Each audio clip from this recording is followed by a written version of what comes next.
Priscila, recentemente você fez uma viagem para a Holanda, né? Acompanhando o Rodoupão.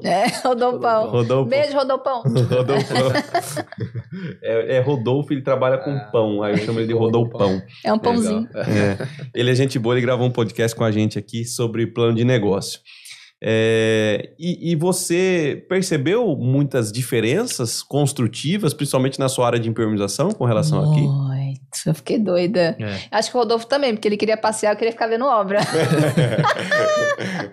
Mas muita diferença. Os pontos turísticos foram as obras. Exato. Não, a gente teve uma hora que a gente tava na estrada e eu falei, peraí, para o carro. Ele, por quê? Eu falei, porque eu vi uma ponte que passa vegetação em cima. Não é uma ponte para carro, é uma ponte para animais. Aí ele parou o carro no meio da estrada, tiramos o drone do porta-mala, ele subiu o drone, peguei uma imagem aérea. Gente, coisa mais linda. Mas, olha só, vou pontuar aqui as coisas que eu achei interessante. Primeiro, nós ficamos... Um dos hotéis que a gente ficou era um hotel bem antigo. E a gente, eu, né? Louca. Ficava batendo nas paredes pra ver se era de alvenaria. Tinha nada de alvenaria lá. De bloco, nada. Era tudo drywall. Já começa por aí. Caramba. Empreendimentos de 200 anos. Já era coisa com tecnologia muito mais avançada do que a gente tem aqui. A gente ainda é do cimento, do bloco, né?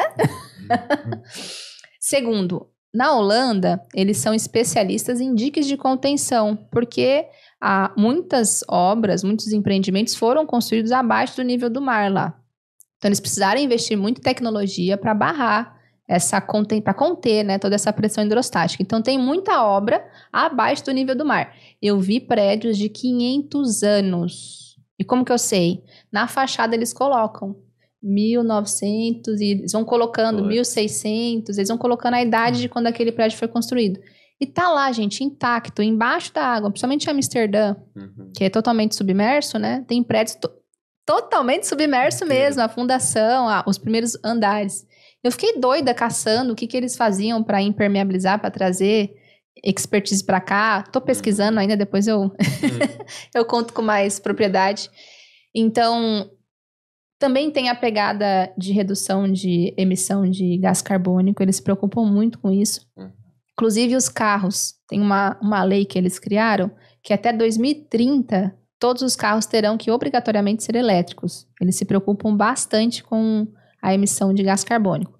E falando de impermeabilização, eles também se preocupam, tanto que a manta asfáltica lá está caindo bastante. Eles estão investindo em manta PED, está usando muito manta sintética, que tem uma pegada ali da sustentabilidade. Então, basicamente, os pontos que eu achei importantíssimos a vida útil das edificações, método construtivo, que já está chegando aqui no Brasil, né, da construção a seco, mas a gente está bem embrionário ainda. Impermeabilização, pensando em sustentabilidade e as pontes para a travessia de animais. Achei o máximo. Esse foi o que chama mais atenção. Foi. É bonito, eu vi que você postou. Mas lá, era legal. tipo a cada, 2, 3 quilômetros tinha uma. E aí, como é que projeta uma ponte dessa impermeabilização? Aí você tem que perguntar para projetista. Eu tô estudando sobre isso. Tô estudando, eu faço parte do CT 501, que é um CT, um comitê técnico do IBRACON, que é o Instituto Brasileiro de Concreto, junto com o IBE, Instituto de Impermeabilização, né?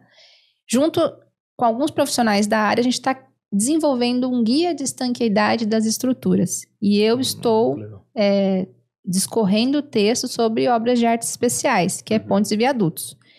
Impermeabilização para esse tipo de estrutura. E qual que é a minha dificuldade, Hugo? Não tem no Brasil muitas pontes. Tem algumas, uma ou outra, né? Mas não tem referência para a gente usar como parâmetro para escrever. Sim. Então, eu estou trazendo tecnologia de fora. Então, eu pesquiso impermeabilização de pontes e viadutos em países que já sofrem com gelo e degelo, que eles usam muito sal para derreter gelo, né, em pontes.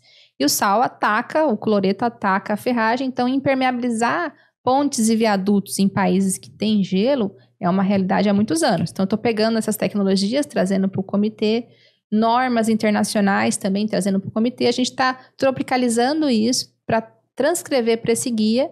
E esse guia, se Deus quiser, e ele vai querer, vai servir como base para uma norma. Porque hoje pontes e viadutos não são impermeabilizadas. Não tem nenhuma norma que exija que as pontes e viadutos sejam impermeabilizadas. Então, esse guia, ele vai servir como um alerta E tá sendo feito pelo Ibracon com o IB, então você já vê um movimento aí. E quando realmente isso se tornar uma norma, aí a gente vai gastar menos com manutenção de pontes e viadutos. Agora, só para concluir, falando sobre esse tipo de impermeabilização, é totalmente diferente de quando a gente fala de uma obra residencial. Por quê? Pontes e viadutos recebem pavimentação. Tem um pavimento flexível e tem um pavimento rígido. O pavimento flexível é asfalto quente. Uhum. Então, a impermeabilização precisa ter resistência a alta temperatura. Ela precisa ter resistência à abrasão de toda aquela estrutura. Enfim, o CBA também tem que ser alto. É uma série de coisas que na edificações a gente não se preocupa.